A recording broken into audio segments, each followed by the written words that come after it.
In een boot over het wetter naar een speciaal plakje langs de Zuid-Ie. Zo'n de route bevaarbaar maken is direct druk werken onder de zogeheten wetterstekjes. Het letterlijke hoogtepunt is de uittocht over de Eimerkolken.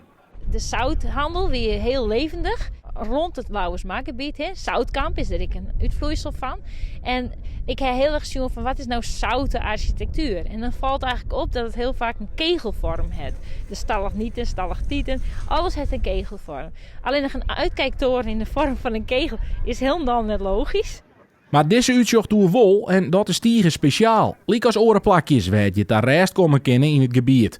Voor de programmamanager is het een enorm project. We zijn ongeveer 12 jaar onderweg. Ik zit zelf een jaar of 5 nu bij het programma. Kijk, de vaarroute is nu mooi klaar.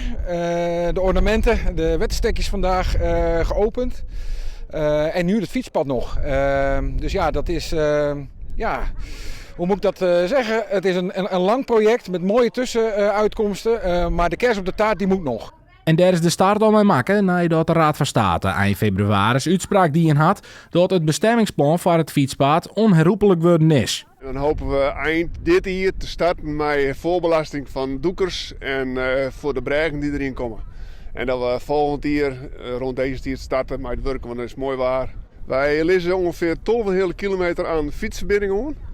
Van 6 kilometer naar fietspad. Dus een betonnen fietspad rondom de 6 kilometer wat we aanlezen. En dit is een tracé waar we nu op staan. Dat wordt een stukje fietspad. Op het moment dat we echt klaar zijn, dan zie ik voor me dat we op een mooie zomerse dag al die elementen bij elkaar hebben. En daar kijk ik echt naar uit. Het fietspad maakt er in december van 2022 lezen. Als alles rent, zat het er in de mat.